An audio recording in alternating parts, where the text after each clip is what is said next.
Hello good morning. मुझे लग रहा है कि सब सही होंगे, कोरोना से सेफ होंगे और कोरोना की लड़ाई में आप सहयोग जता रहे होंगे सरकार के साथ भी और खुद के साथ भी, क्योंकि इस युद्ध में हमें खुद को सेफ रखना है। तो इस लॉकडाउन में आपका टाइम पास नहीं हो पा रहा होगा, तो जो स्टूडेंट हैं या जो छोटे व्यापारी हैं वो खुद से भी अकाउंटिंग कर सकते हैं, या जो अकाउंटेंट बनने की तैयारी कर रहे हैं उनके लिए मैं टैली लेके आया हूँ, टैली सिखाने के लिए इस लॉकडाउन में। और टैली के साथ साथ आपको अकाउंटिंग कंसेप्ट भी दूंगा। सिर्फ टैली से आप एक अच्छे अकाउंटेंट नहीं बन सकते, जो कि मैं पहली वीडियो में भी आपको कहा हूं। तो चलिए स्टार्ट करते हैं हम टॉपिक को। इससे पहले ये तीसरा डोज है, थर्ड लेक्चर है। इससे पहले आप फर्स्ट और सेकेंड जरूर देख लेना। पिछली वीडियो को जो मैंने सेकेंड वीडियो जो है अपना, उसको मैंने इसी पे स्क्रीन पे जो देख रहे हैं यहाँ पे मैंने एंड किया था। और इसमें आपको मैंने सेल के बारे में बताया था, सेल, क्रेडिट नोट और रिसीट के बारे में। परचेज वगैरह के बारे में मैं पहली वीडियो में बता चुका हूं, और इस वीडियो सेकेंड पार्ट में डेबिट नोट के लिए भी मैं बताया था। अभी जो मैं आपसे बात करूंगा वो बात अब करूंगा कॉन्ट्रा एंट्री के बारे में। अभी तक मैंने आपको जो सिखाया है वो मैंने सिखाया रिसीट का एंट्री, पेमेंट का एंट्री 2, उसके बाद sale 3, credit note 4, debit note 5, और उसके बाद आपको बचा है अब कॉन्ट्रा और जर्नल एंट्री। ये भी मैं अभी आपको सिखाऊंगा, तो मैं उम्मीद करता हूं कि आप रेडी होंगे। तो चलते हैं कॉन्ट्रा। कॉन्ट्रा एंट्री क्या है? टैली में सिर्फ कॉन्ट्रा एंट्री होती है, याद रखिएगा। हर सॉफ्टवेयर का अपना अपना सिस्टम है। टैली में कॉन्ट्रा एंट्री होती है और कॉन्ट्रा वाउचर है। जैसे अब आप यहाँ जाएंगे तो ये जो मैंने स्क्रीन पे देखेंगे कि मैं अल्ट ए किया, ये वाउचर खुल के आया। अब यहाँ कॉन्ट्रा है, क्रेडिट नोट का वाउचर खुला हुआ है, मुझे जाना है कॉन्ट्रा पे। तो कॉन्ट्रा के लिए आपको F4 प्रेस करना है। F4 फंक्शन की का चौथा नंबर जो लिखा हुआ है F4, आपके लैपटॉप या कीबोर्ड के सबसे पहली लाइन जो ऊपर है वहां पे देखिएगा F4 होगा। और कॉन्ट्रा का एंट्री इसमें करना। अब कॉन्ट्रा एंट्री क्या होगा? आप इंटरव्यू में गए, आपको इंटरव्यू के लिए मैनेजर ने पूछा है कि बेटा बैंक से मैंने 500 रुपये विड्रॉ किया, बैंक से मैंने 500 रुपये विड्रॉ किया या 5000 रुपया विड्रॉ किया, इसकी एंट्री कहाँ करोगे? तो क्या आप रिसिप्ट में करोगे? जैसा कि मैंने अभी वीडियो सेकेंड में आपको बताया था कि रिसिप्ट में चेक से आया है बैंक, तो रिसिप्ट में। लेकिन जब आप अपने ही खाता से, ध्यान से समझिएगा, दूसरे के खाता से पैसा आ रहा है तो रिसिप्ट का एंट्री होगा। लेकिन जब आपका अपने खाता से आप विड्रॉ कर रहे हो या डिपॉजिट कर रहे हो, यानी कि ट्रांजैक्शन कर रहे हो, तो अपने खाता में आपको कॉन्ट्रा में जाना पड़ेगा। सपोज करिए आपके पास दो बैंक हैं, एक है आपका स्टेट बैंक जो मैं यहाँ दिखाऊंगा, और मान लीजिए एक बैंक है सेंट्रल बैंक। स्टेट बैंक से सेंट्रल बैंक में जब आप ट्रांसफर करोगे अपने फंड को, तो वहाँ एंट्री आप, और सॉफ्टवेयर में तो पेमेंट और रिसीट का होता है, लेकिन टैली में आपको कॉन्ट्रा एंट्री करनी पड़ेगी। बैंक में कैश जमा करोगे, कॉन्ट्रा एंट्री। बैंक में पैसा निकालोगे, कॉन्ट्रा एंट्री। एक बैंक से दूसरे बैंक में, अपने बैंक में, अपनी कंपनी के अकाउंट में ट्रांसफर कर रहे हो पैसा, तो कॉन्ट्रा एंट्री। लेकिन अब आपका एक सवाल होगा कि सर किसी ने आपको चेक दिया, आपकी पार्टी ने, आपका डेटर्स ने एक चेक दिया, और चेक आपके ऑफिस में आया, आप एज एन अकाउंटेंट आपने उसको बैंक स्लिप फाइल भरा, फिल किया और बैंक में जमा कर दिया, अपने बैंक के अकाउंट में। जैसे कि मैंने आपको कहा ना, अपने बैंक में ट्रांजैक्शन करोगे तो कॉन्ट्रा, तो ये भी ट्रांजैक्शन है। तो क्या यहाँ पे कॉन्ट्रा की एंट्री होगी? नहीं होगी। डेटर्स के थ्रू जो भी चीज आ रहा है आपके पास, वहां पे रिसीट की एंट्री होगी, ना कि कॉन्ट्रा की एंट्री होगी। Clear point? अब मैं आपको एक एंट्री बताता हूं कि 5000 रुपया मैं बैंक से विड्रॉ करता हूं, अपना बैंक स्टेट बैंक है, उससे मैं 5000 कैश विड्रॉ करूंगा, तो एंट्री क्या होगी? ये क्वेश्चन आपको अक्सर इंटरव्यू में भी पूछा जाता है। अब देखिए कॉन्ट्रा में सीआर मतलब क्रेडिट, ऊपर जो ये आप देख रहे हैं सीआर, ये क्रेडिट हो गया। क्रेडिट क्या करिएगा, गोल्डन रूल याद करिए, debit what comes in, credit what goes out. तो यहाँ पे जब आप बैंक से 5,000 कैश विड्रॉ करते हो तो कैश आपके पास आ रहा है, तो आने वाला डेबिट होगा, तो यहाँ पे क्रेडिट होगा एसबीआई, और आप यहाँ लिखोगे 5,000 रुपया। उसके बाद अगर आप चेक से विड्रॉ करोगे तो चेक नंबर वगैरह दे दोगे, और उसके बाद यहाँ पे डेबिट करोगे cash. Debit what comes in, credit what goes out. अब आप यहाँ नरेशन में लिख देना, being cash withdrawal with cheque number, जो भी आपका है वो चेक नंबर डिटेल वगैरह सब चीज दे दो। किस लिए निकाले हो, पेटी कैश के लिए या किसी को पेमेंट करना है उसके लिए, तो ये एंट्री अब आपका सेव हो गया। ये कॉन्ट्रा एंट्री। अब एक दूसरी एंट्री में आपको बताता हूं कि अगर आपको किसी को कैश पेमेंट करना है तो क्या करेंगे। अब कैश पेमेंट करना है, आपके कंपनी में कोई बंदा आया और उसको कैश पेमेंट करना है, तो क्या करोगे, कॉन्ट्रा से एंट्री करोगे, नहीं, उस बंदे को आप पेमेंट से करोगे और आप वहां प्रेस करोगे F5। F5 का मतलब जो ही आप F5 प्रेस करोगे आपके स्क्रीन पे आ जाएगा ये वाउचर का विंडो। अब यहाँ पे आप डेबिट कर दो। अब मैं डेबिट में मान लूं किसको ले लूं, एक हेड ही खोल लेते हैं हम, आप जो लोग नहीं देखे हुए हेड खोलना सीख जाएंगे। और यहाँ पे हेड कैसे खोला जाता है ये मैं आपको बता चुका हूँ। ऑल्ट सी, बाहर निकल के गेटवे ऑफ टेली पे जाने की जरूरत नहीं है, जहां आप एंट्री कर रहे हो ये शॉर्टकट की है, ऑल्ट सी करो। मैं यहाँ पे एक लिख दिया, प्रमोद कर दिया, ठीक है जी। पेमेंट हम करते हैं सन्ड्री क्रेडिटर्स को ही, बिल वाइज यस कर दीजिए, बिल है तो क्रेडिट पीरियड 1 डे कर दीजिए, तो कैश तो उसी में होता है, और मैंने इसको सेव कर दिया।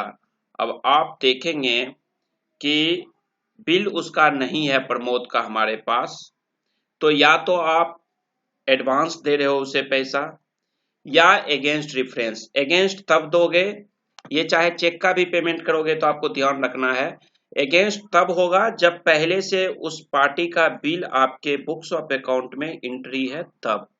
अदरवाइज आप या तो एडवांस दो या न्यू रेफरेंस दो। न्यू रेफरेंस इनवॉइस के लिए किया जाता है, पेमेंट में नहीं होता है।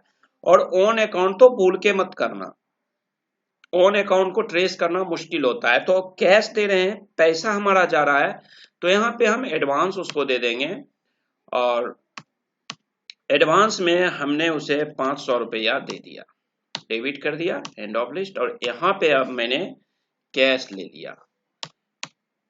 अब यहाँ पे narration, being cash paid to mister Pramod, और जो भी काम उसने करवाया उसका करवा करके सेव कर लेंगे। अब एक सवाल मैं यहाँ पे आपको बताता हूं, इसको सेव करने से पहले, जब भी आपको किसी को पेमेंट करना हो तो 10,000 रुपया या उससे ज्यादा का कैश पेमेंट मत करना, बैंक या चेक से देना। अब कहोगे टेली तो ऐसा नहीं कहता है, क्या टेली, अब देखो ये एंट्री में सेव करता हूं, क्या टेली, दूसरी एंट्री में मारता हूं फिर से प्रमोद को, क्या टेली, मैं यहाँ फिर एडवांस देता हूं और यहाँ पे 12,000 रुपये लिख देता हूं। अब हमें ये देखना है कि क्या टेली मना करती है, टेली मना नहीं करेगी। कैश यहाँ क्रेडिट बैलेंस आ रहा है, यहाँ पे देखो रेड हो गया क्योंकि कैश हमने 5,000 ही निकाला था बैंक से, और 500 मैंने दे दिया था, तो 12,000 का पेमेंट नहीं हो पाएगा। हमारे पास 4,500 ही है, इसलिए माइनस में आ रहा है। लेकिन अगर सेव करोगे एंट्री तो एंट्री ले लेगा और आपको एक ऑप्शन देगा कि भैया कैश आपका निगेटिव में जा रहा है, कैसे एंट्री मार रहे हो, कैश बुक आपका निगेटिव में चला जाएगा, तो कैश बैंक से विड्रॉ करो या किसी से इम्प्रेस्ड लो कैश का, ठीक है। फिर भी अगर आप इसको इग्नोर करते हो तो इंटर मार देना और ये आपका सेव हो जाएगा। टैली कहीं नहीं कहती है कि 12,000 का पेमेंट मत करो, लेकिन इनकम टैक्स लॉ का कहना है कि कैश में 10,000 या उससे ज्यादा का पैसा आप किसी कीमत में एक आदमी को एक बिल के एक दिन में पेमेंट नहीं कर सकते हो। अब आप कहोगे ये आपको एज एन अकाउंटेंट कैसे पता चलेगा कि हमें करना है पेमेंट की नहीं? तो इसके लिए मैं आपको बताता हूं, आप ये अपडेट रहने के लिए आप हमारे YouTube channel CA Pradeep Bhardwaj, आपको मैं पहले भी बताया कि हमारी सारी वीडियोज आपको दो चैनल पे मिलेंगे, एक सीए प्रदीप भारद्वाज, एक जीएसटी रामप्रकाश गौतम पे। तो आपको सीए प्रदीप भारद्वाज का चैनल सब्सक्राइब करना पड़ेगा, जिसपे income tax, GST, insurance, political, motivational सारी चीजें, आरओसी, एमसीए यानी कंपनी एक्ट के बारे में भी सारी चीजों की नॉलेज मिलेगी। और इसे सब्सक्राइब करना है कैसे है वो मैं आपको बता देता हूं। जैसे सपोज कर लीजिए कि इन्होंने जीएसटी का एक वीडियो बना रखा है। अब जब भी आप कोई वीडियो वॉच करो, जब भी आप देखोगे उस वीडियो को, तो वहां पे ऑप्शन आता है सब्सक्राइब करने का। जब भी किसी वीडियो को आप देखते हो तो वहां पे ऑप्शन आता है सब्सक्राइब करने का, नीचे रहता है। और ये मैं इसको अब यहाँ पे अगर आप इसका एडवर्टाइज देखना चाहते हो देख सकते हो, अदरवाइज इसको हमने ना भी कर सकते हो, watch for ads now, ads को हटा भी सकते हो, देख भी सकते हो, ठीक है। अब यहाँ पे जब भी आप देखोगे वीडियो को तो आपके पास एक ऑप्शन आता है नाम के आगे में सब्सक्राइब करने का, और उस बटन को दबाना होता है। तो आप यहाँ पे कर सकते हो। दूसरा चैनल मैं सब्सक्राइब का आगे बताता हूँ, तब तक ये खुल रहा है। दूसरा चैनल है जीएसटी रामप्रकाश गौतम, जहां पे आपको जीएसटी, इनकम टैक्स, कस्टम के बारे में, डीजीएफटी के बारे में, अकाउंटिंग के बारे में जानकारी मिलेगी। अब हम देखें, अगर ये चैनल चल चुका है, यहाँ पे ऐड आ रही है, तो ऐड आ रही है, तो जैसे ही आप इस टाइप की वीडियो देखते हो तो यहाँ पे देखिए ये वीडियो चलते समय यहाँ पे आता है सब्सक्राइब करने के लिए, लाइक करिए, मुझे सब्सक्राइब करिए। और यहाँ पे मैं सब्सक्राइब किए हुए हूँ, इसलिए इन पे उतना डिटेल मेरे पास नहीं आएगा। ये देखिए यहाँ पे आ रहा है, यहाँ सब्सक्राइब करने के लिए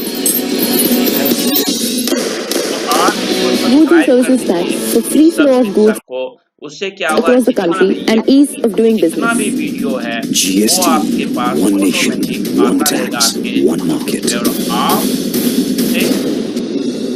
जानकारी। नमस्कार मित्रों, हम अपने जीएसटी श्रृंखला, ये देखिए सब्सक्राइब का बटन है, यहाँ पे जब आप क्लिक कर देंगे तो आप सब्सक्राइब कर लेंगे इनके वीडियो को, और आपके पास सारी नॉलेज मिलते रहेगी। तो चलिए, अब आप यहाँ पे भी हमारे चैनल को भी सब्सक्राइब कर लीजिए, दोनों चैनल सब्सक्राइब रहेगा तो आपके पास कोई भी मिस नहीं होगा अपडेट। तो चलते हैं अब हम, और इसके साथ अगर आप चाहे तो फेसबुक पे भी आप हमें फॉलो कर सकते हैं। ये हमारा फेसबुक का पेज है, यहाँ पे भी सारी अपडेट्स होते हैं। जैसे कि अभी पार्ट 2 जो आपका है टैली का, ये देखिए मैं अपलोड कर चुका हूँ, ये सारी चीजें आपको मिलता रहेगी। लेकिन एक रिक्वेस्ट करूंगा, फ्रेंड रिक्वेस्ट मत भेजना, आप फॉलो कर लो, फॉलो से ही आपका काम चल जाएगा, सारी अपडेट्स मिलते रहेंगे, क्योंकि मोस्टली मैं जो पोस्ट डालता हूँ वो पब्लिक डालता हूँ। तो चलिए अब हम टॉपिक पे आते हैं। अब यहाँ पे आप 10,000 से कम पेमेंट कैश में करना, तो इसलिए इस एंट्री को मैं सेव नहीं कर रहा हूं। तो मैं उम्मीद करता हूं कि आप कॉन्ट्रा एंट्री भी अब समझ गए होंगे। अब कॉन्ट्रा एंट्री समझने के बाद आपके पास एक सवाल आता है कि किसी लेजर को देखेंगे कैसे। तो मैंने आपको बताया था बैलेंस शीट के लिए बी दबा दीजिए, और बैलेंस शीट में जा करके आप अपना कैश का भी स्टेटस देख सकते हो कि आज के डेट में आपके पास कितना कैश है। कैश हमारे पास 4,500 रुपये है, ठीक है। अब यहाँ पे सारी चीजें आपके पास हैं, ड्यूटी एंड टैक्सेस हैं, ये एंट्री मैं आपको सिखाऊंगा। उससे पहले मैं आपको एक एंट्री सिखा दूं, जर्नल एंट्री, जो कि आपके लिए बचा हुआ है। ये एंट्रियां तो मैं आपको लास्ट में सिखाऊंगा। तो कॉन्ट्रा आप सीख गए, और अब जर्नल एंट्री वी। यहाँ पे जर्नल एंट्री करने के लिए आपको टैली में F7 प्रेस करना है। ये देखिए जर्नल एंट्री आ गई। अब यहाँ पे जर्नल एंट्री क्या होती है? जर्नल एंट्री में जिसमें ना कैश, ना परचेज, ना बैंक इन्वॉल्व हो, अगर आप बैंक को इसको डेबिट क्रेडिट करोगे तो वही एंट्री ये नहीं लेगा। कैश का करोगे तो नहीं लेगा। कैश और बैंक सिर्फ रिसीट और पेमेंट में होता है, जर्नल में नहीं होगा। तो इस केस में अगर आप किसी को कैश दे रहे हो तो नहीं लेगा यहाँ पे एंट्री। अब इस केस में जेबी में आपको ध्यान रखना है कि क्या करना है, जेबी के लिए जो खर्चे होते हैं, लायबिलिटीज खड़ा करने के लिए, खर्चों को बुक करने के लिए, जो ओवरहेड से उनको बुक करने के लिए जेबी पास किया जाता है। जैसे अगर आप किसी को सैलरी देते, कोई आदमी आपके यहाँ काम करता है तो उसको आप सैलरी देते हो, तो हर महीने के 30 या 31, 30 और 31 को आप एक एंट्री एक्सपेंस का खड़ा करते हो। सैलरी अकाउंट डेबिट करते हो, सैलरी पेबल अकाउंट क्रेडिट करते हो। ठीक है, तो यहाँ पे एक करोगे सैलरी अकाउंट, और यहाँ पे ये सैलरी जो है, मान लीजिए मैंने 20,000 रुपया दिया, सैलरी का जो अकाउंट होगा वो हो जाता है डेबिट, सैलरी खर्चा है। अब सैलरी पेबल ये लायबिलिटी होती है, ये लायबिलिटी है, तो सैलरी पेबल क्रेडिट 20,000 यहाँ पे लिख दोगे, being salary payable for the month of, जो भी आपका है अप्रैल मई जून, वो आप यहाँ पे दे दोगे। अब इसके एंट्री करने का एक तरीका मैं और आपको सिखा दूं, इसको मैं भी सेव नहीं कर रहा हूँ, एक ही तरीका और मैं सिखा देता हूँ आपको। जब आप, कुछ लोग क्या करते हैं, खर्चे को नाम के हिसाब से कर देते हैं, या पेबल के ग्रुप में, अंडर ग्रुप पेबल में एम्प्लॉय का नाम दे देते हैं। अभी जब ये एंट्री आप खड़ा कर लोगे, सैलरी सैलरी पेबल, तो एक पेमेंट की एंट्री आप करोगे। पेमेंट की एंट्री आप किसके लिए करोगे, आप पेमेंट की एंट्री करोगे इस पे सैलरी वाले पे, और सैलरी पेबल डेबिट करोगे और बैंक को आप क्रेडिट करोगे। Clear point. तो यहां आपको समझना है, इस चीज को आपको समझना है कि कुछ लोग करेंगे सैलरी अकाउंट डेबिट 20,000 और सैलरी पेबल के जगह पे अपने एम्प्लॉय का नाम दे देंगे, उनका एक एंट्री बना देंगे, Ram account 5,000, Shyam account 5,000, Rakesh account 10,000, तीनों मिला के 20,000 हो गया ना। अब जब ये पेमेंट की एंट्री मारेंगे तो Ram account debit to bank, Shyam account debit to bank, Rakesh account debit to bank 10,000, 5 5 और 10, 20,000 इनका हो जाएगा। इस तरह से भी लोग अकाउंटिंग करते हैं, ताकि जब किसी एक बंदे का देखना पड़े कि राम को मैंने, इंडिविजुअल राम को मैंने कितनी सैलरी दिया, तो सारा डिटेल यहाँ पे दिख जाएगा। तो ये यहाँ पॉइंट आपकी क्लियर होगी। लेकिन कंपनी में बहुत सारे एम्प्लॉयज होते हैं, तो एक एक नाम करके पॉसिबल नहीं होता है, तो कंसोलिडेटेड एचआर की तरफ से जो आपको सैलरी सीट आती है, वहां से आप सैलरी पेबल की एक एंट्री मार दो, बस, दैट्स इट, और कुछ नहीं करना है। अब सवाल यहाँ ये उठता है कि सैलरी की तो एंट्री हम कर लिए, वेजेज एक होता है, एक डायरेक्टर रेमुनरेशन होता है। सैलरी, वेजेज और रेमुनरेशन, इसके लिए मेरा एक सेपरेट वीडियो है, मैं लिंक दे दूंगा, उसे आप देख लेना। बाय द वे मैं थोड़ा सा समझा दूं, सैलरी ओवरहेड होता है, ओवरहेड वेजेज होता है जिस चीज का आपका काम है, जो फैक्ट्री है आपकी, उससे रिलेटेड जो भी व्यक्ति हैं, चाहे प्रोडक्शन वाला, हेल्पर वाला, ऑपरेटर है, सुपरवाइजर है, इन सबको वेजेज में दिया जाता है बुकिंग जब आप करोगे। और सैलरी मिलती है, अकाउंटेंट है, एचआर है, मार्केटिंग वाला है, क्वालिटी वाला है, इन सबको सैलरी मिलती है। और डायरेक्टर रेमुनरेशन, आप जो डायरेक्टर को सैलरी देते हो उसे डायरेक्टर रेमुनरेशन कहते हैं, और उसकी भी एंट्री इसी तरह से होगी, ये आपको ध्यान रखना है। खाली नाम पेबल के ऊपर director remuneration payable, director remuneration एक एक्सपेंस में खुल जाएगी और दूसरी आपको लायबिलिटी में खुल जाएगी। तो ये एंट्री आपको ध्यान रखना है। अब मैं इसको सेव करता हूं आगे बताने के लिए। जब आप सैलरी पेबल का, तो ये जर्नल में एंट्री हुई, अब सैलरी पेबल को पेमेंट करोगे, तो आप पेमेंट करने के लिए F5 कर दो, 20,000 रुपया, और आपके पास खाता में 20,000 रुपया है, कैश नहीं है, लेकिन क्या है, आपके पास बैंक में पैसा है। 2017 में जब नोटबंदी हुई तो उसके बाद क्लियर लेबर डिपार्टमेंट ने कह दिया था कि भैया कोई भी बंदा कैश में सैलरी नहीं दोगे किसी को, जब भी दोगे तो बैंक से चेक में दो, NEFT दो, RTGS दो, बट कैश नहीं देना है। तो उस केस में हम क्या करते हैं, यहाँ पे इस केस में आपको बैंक से पेमेंट करना है। अब यहां पे जो हम एंट्री देंगे वो करेंगे सैलरी पेबल 20,000 रुपया डेबिट और क्रेडिट स्टेट बैंक से हो जाएगा। अब आप जिस तरह से भेजो चेक या बैंक से, वो नरेशन यहाँ दे देना, बैंक चेक नंबर इतना इतना, क्योंकि जब बैंक से आप चेक भेजते हो आरटीजीएस, तो जब आप लोगों को देते हो तो क्या होता है कि आपका बैंक क्या करता है कि आपके फंड को लेता है और आप बल्क दे देते हो, एक लिस्ट, एक चेक देते हो और उसके साथ लिस्ट बना करके दे देते हो कि भैया ये लो अपना, और 40 लोग 50 लोग का एक चेक 5 लाख 10 लाख का दे दिए, और वो बैंक खुद एक्सेल सीट से अपना काम कर लेता है। अब मैं इसको वो नरेशन लिख के इसे मैंने कर दिया सेव। जर्नल एंट्री आप समझ गए।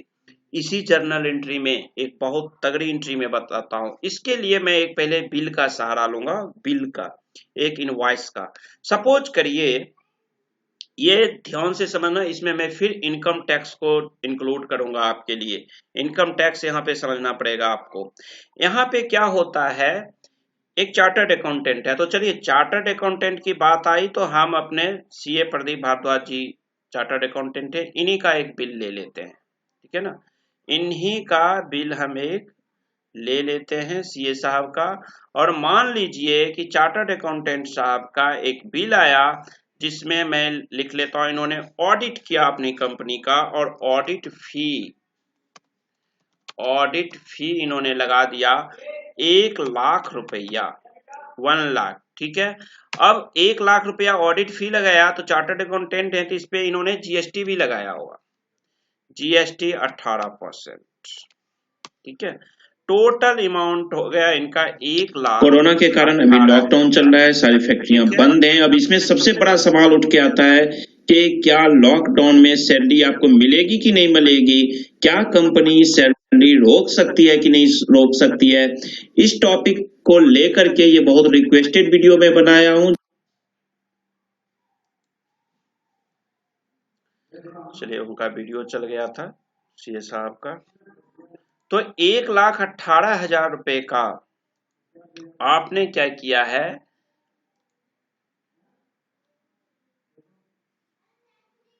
वीडियो बिल बनेगा। तो इसका 1 लाख और जीएसटी यहाँ पे 18%, तो इसको आप कर दीजिए इतना इंटू 18%, तो इस पे अमाउंट आ जा, जीएसटी गलत ले रहा है, 1 लाख इंटू 18/100,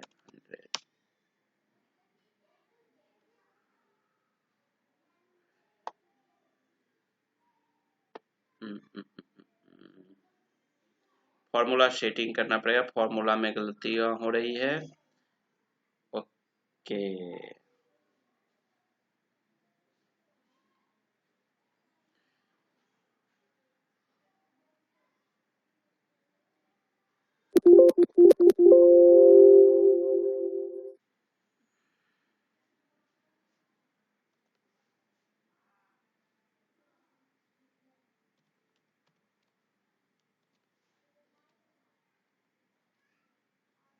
इसको हमें सेटअप में जाना पड़ेगा। हम इसको अभी यहाँ हटाते हैं, कोई बात नहीं, यहाँ से हम ले लेते हैं। सपोज कर लीजिए ये आपका ऑडिट फी था, ये 1 लाख रुपया, ये ऑडिट फी था,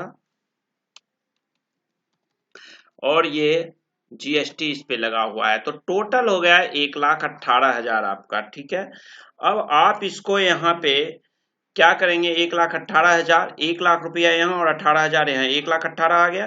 अब इसको हम करते हैं कि टैली में एंट्री कैसे करेंगे, तो यहाँ पे हम चलते हैं, पहले खर्चा बुक करेंगे। याद रखिएगा, इस तरह का जब भी कोई बिल आए तो आपको एक्सपेंस बुक करना है, और एक्सपेंस बुक करने के लिए audit expense debit, audit expense debit होगा कितना अमाउंट से, ऑडिट एक्सपेंस आपका कितने का है ये आपको देखना पड़ेगा। ऑडिट का अमाउंट मात्र 1 लाख रुपया है, तो यहां लिख दीजिए 1 लाख। उसके बाद आप डेबिट क्रेडिट ले लीजिए, आपको इजी पड़ेगा नए लोगों के लिए। यहाँ क्रेडिट ले लीजिए सीए प्रदीप भारद्वाज, और यहाँ पे दे दीजिए इनका पूरा बिल का टोटल है 1,18,000, तो यहाँ ले लीजिए 1,18,000। ठीक है जी, 1,18,000 लेने के बाद आप यहाँ करिएगा न्यू रेफरेंस, क्योंकि इनका नया बिल आ रहा है, पहला बिल आ रहा है, तो इसलिए आप यहाँ पे न्यू रेफरेंस दीजिएगा। और न्यू रेफरेंस में मान लीजिए इनका बिल 1 है, मैंने 1 दे दिया। अब डेबिट इनवॉइस आपके पास फिर से आ रहा है। अब क्या होता है कि सीए प्रदीप भारद्वाज बिहार के बेगूसराय जिले में बैठे हुए हैं, वहां से बिल उन्होंने किया मुझे नोएडा में बैठे हुए को। तो जब बिल दिया तो बिहार से नोएडा यानी इंटर स्टेट बिल आ गया। इस केस में वो हमें क्या कर रहे हैं, आईजीएसटी लगाएंगे। तो आईजीएसटी का आईटीसी में 18% यहाँ पे क्लेम करूंगा 18,000 रुपया से। और नॉर्मल रूप से अगर सिर्फ आप सीखना चाहते हो, अगर आप किसी कंपनी में किसी इंस्टीट्यूट में टैली में जाके सीखोगे तो वो इतना सिखाएगा और यहाँ पे नरेशन लिखवा देगा, being expense booked for financial year फलाना फलाना फलाना। ठीक है, लेकिन मैं कहूंगा ये एंट्री यहाँ पे गलत है।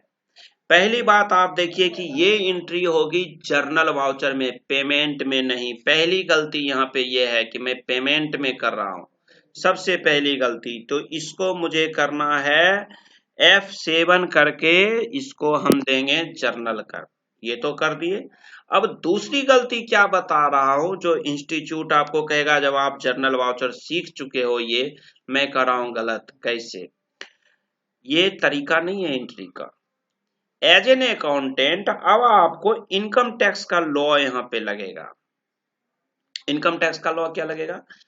जब भी कोई जर्नल सर्विस प्रोवाइडर आपके पास आता है, चाहे वो कॉन्ट्रैक्टर है, चार्टर्ड अकाउंटेंट है, एडवोकेट है, गाड़ी वाला है, जो भी आपके पास आता है उस पे टीडीएस कटता है। टीडीएस का मतलब होता है टैक्स डिडक्टेड एट सोर्स। इसका अलग वीडियो सेपरेट है, वो आप चेक कर लीजिएगा। तो सीए प्रदीप भारद्वाज एक चार्टर्ड अकाउंटेंट हैं और वो जो मुझे सर्विस दे रहे हैं वो सर्विस है प्रोफेशनल सर्विस। तो वहां पे मैं इनको टीडीएस इनका काटूंगा और इनका टीडीएस कटेगा। टीडीएस अंडर सेक्शन 194 जे, इनकम टैक्स का सेक्शन है 194 जे, उसमें टीडीएस कटता है। और टीडीएस का नियम क्या है कि सब पे नहीं काट लेंगे। अगर बिल 30,000 रुपये से कम है, चाहे एक बिल या पूरे साल का ट्रांजैक्शन 30,000 से कम है, तो उस पे टीडीएस नहीं काटना है। लेकिन अगर बिल 30,000 रुपये से ज्यादा या उसका 5 बिल मिला करके भी एक साल में ट्रांजैक्शन 30,000 रुपीज से ज्यादा होता है, तो वहां पे हम टीडीएस 10% काटेंगे। अब यहाँ पे सीए प्रदीप भारद्वाज जी का पेमेंट कम जाएगा और कुछ अमाउंट टीडीएस में जाएगा। यहाँ टीडीएस कितना करेगा वो हम जानते हैं एक बार फिर से। जीएसटी का लॉ कहता है कि, एक बार मैं बिल खोल देता हूं, जीएसटी का लॉ कहता है कि आप जीएसटी के अमाउंट पे टीडीएस नहीं काटोगे। देखो, अगर आप काट भी लेते हो तो कोई गुनाह नहीं किए हो, फांसी नहीं होगी, 302 का केस नहीं लगेगा आपका आईपीसी, लेकिन ज्यादा किसी का पैसा काटना आपके लिए भी ठीक नहीं है। बैंक में इनकम टैक्स में जाकर के वो पैसा फंस जाता है। तो इस केस में आपको क्या करना है, इस केस में लॉ कहती है आईजीएसटी, सीजीएसटी, यहाँ पे आईजीएसटी लगा हुआ है, सीजीएसटी, आईजीएसटी, स्टेट जीएसटी, जितने भी हैं सारों का कहना है जीएसटी एक्ट का कि आप खर्चे पे टीडीएस काटोगे। तो 1,00,000 रुपए पे आप 10% टीडीएस काट लोगे। 1,00,000 रुपये पे आप 10% टीडीएस काटोगे। 1,00,000 रुपए पे 10% टीडीएस आपका कितना हो जाता है? 10,000 रुपया।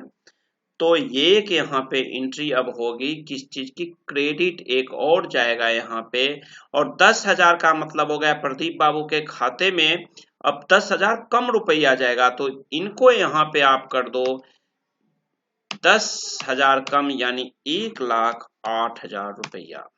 ठीक है,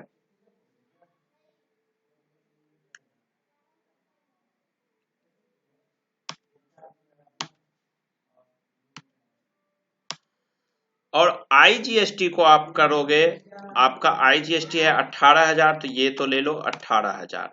अब जो 10,000 रुपया बचा, इसको आप दे दोगे क्रेडिट में TDS प्रोफेशनल पे, और ये TDS प्रोफेशनल आपका 10,000 रुपया हो गया। तो ये जानने के लिए आपको हमारे चैनल पे जाना पड़ेगा, वहां से आप इनकम टैक्स का बिल देखना, और अब यहाँ इनकम टैक्स का वीडियो देख लेना TDS का। अब यहाँ पे नरेशन दे दो। अब यहाँ देखो, अब प्रदीप भारद्वाज को पेमेंट जब देखोगे तो उनको तो पूरा दिखेगा, लेकिन ये TDS जो प्रोफेशनल 10,000 आपने काटा है, वो TDS आपको हर महीने के 7 तारीख को पिछले महीने का जमा करना पड़ता है गवर्नमेंट को। जैसे अप्रैल में मैं काट रहा हूं, तो मई को 7 तारीख तक, 1 मई से 7 तारीख के बीच TDS में चलान NSTL के साइट पे जाके जमा कर दूंगा, और उसके बाद हर 3 महीने के बाद क्वार्टरली TDS का रिटर्न जाता है। जब आप रिटर्न दोगे, TDS का रिटर्न फाइल करोगे, तो आपने जो यहाँ पे प्रदीप भारद्वाज जी का 10,000 रुपया डिडक्ट किया TDS के रूप में, ये उनके पैन नंबर के थ्रू उनके फॉर्म 26AS में जाके जमा हो जाता है। अब 26AS क्या है, इसके लिए भी आपको मेरा वीडियो देखना पड़ेगा, ठीक है, तो वहां आप देख लेना। वहां से इनको कंफर्म होगा कि आपने जमा कर दिया। अगर आपने जमा नहीं किया इनका पैसा, तो उनको पता चल जाएगा क्वार्टर एंड में कि आपने जमा नहीं किया। उसके बाद आपको फॉर्म 16 का सर्टिफिकेट देना पड़ता है, ये याद रखिएगा। फॉर्म 16A एक सर्टिफिकेट होता है, जो TDS सर्टिफिकेट होता है, फॉर्म 16 और फॉर्म 16A। 16 एम्प्लॉई को दिया जाता है और 16A इन लोगों को आप दोगे, तो वहां से ट्रेस हो जाएगा कि आपने जमा नहीं किया। तो कभी ये नए अकाउंटेंट ये ज्यादा होशियार बन जाते हैं कि TDS काट लिया, जमा नहीं करेंगे, उसे पता कैसे चलेगा? उसे इस तरह से पता चलता है, मैं आपको बता रहा हूं। इस एंट्री को आप सेव कर दो। तो ये दोस्त था जर्नल एंट्री। जैसे रेंट का है, तो रेंट का डेबिट, रेंट पेबल, क्रेडिट, इस तरह से आप जर्नल एंट्री सारे कर सकते हो। अब मेरे हिसाब से मैंने आपको सारी चीजें, जो मेन चीज की जरूरत है टैली में, वो मैं आपको एंट्रियां सिखा दिया हूं। अब स्टैट्यूटरी लायबिलिटी जो बचती हैं, स्टैट्यूटरी लायबिलिटी मतलब टैक्स से रिलेटेड, उनका एडजस्टमेंट कैसे किया जाता है, उनकी एंट्री कैसे की जाती है, उनका पेमेंट का कैसे होता है, मंथ एंड पे या ईयर एंड पे क्लोजिंग कैसे किया जाता है, और एक एंट्री इंपॉर्टेंट एंट्री मैं बताऊंगा, प्रीपेड एक्सपेंस का एंट्री। इसके लिए आपको अगली वीडियो का इंतजार करना पड़ेगा। मैं नोट कर लिया हूं अपने पास, जो अगली वीडियो में मैं आपको स्टैट्यूटरी लायबिलिटी यानी TDS का जमा करना कैसे होता है, एंट्री कैसे होगी, GST आपने कई जगह ITC लिया है, कई जगह आपने पेमेंट किया है आउटपुट का, ये सारा एंट्री मैं अगली वीडियो में आपको सिखाऊंगा। और आपको स्टैट्यूटरी लायबिलिटी के साथ साथ एक एंट्री में सिखाऊंगा प्रीपेड एक्सपेंस का, तो वो भी मैं आपको सिखा दूंगा प्रीपेड एक्सपेंस का कैसे एंट्री किया जाता है। प्रीपेड एक्सपेंस पे एंट्री बहुत ज्यादा इंटरव्यू में जूनियर पोस्ट पे पूछा जाता है, और बहुत जगह लोग फंस जाते हैं बच्चे, तो ये आपको ध्यान रखना है। इस वीडियो को मैं यहाँ क्लोज कर रहा हूँ, और आप चैनल सब्सक्राइब कर लीजिए ताकि अपडेट, और लॉकडाउन में मेरी वीडियो को देखिए, नॉलेज होगी। और टैली मोस्टली मैं आज खत्म कर दूंगा, वीडियो कल तक अपलोड कर दूंगा। आज मैं बैठा हूं तो मैं 3 बजा है, अभी कोशिश करूंगा सारा इस टॉपिक पे बना दूं। बाकी अगर आपका कोई क्वेरी होता है टैली से, तो आप मुझे 8448610923 पे व्हाट्सएप करिएगा, कॉल मत करिएगा। व्हाट्सएप का रिप्लाई में छोटी क्वेश्चन होंगे तो कर दूंगा, अदरवाइज सारे क्वेश्चंस को इकट्ठा करके एक वीडियो बना करके मैं दे दूंगा। तो आपको ध्यान रखना है, ठीक है। बाकी अगली वीडियो में हम मिलते हैं थोड़ी देर में। Thank you, bye bye.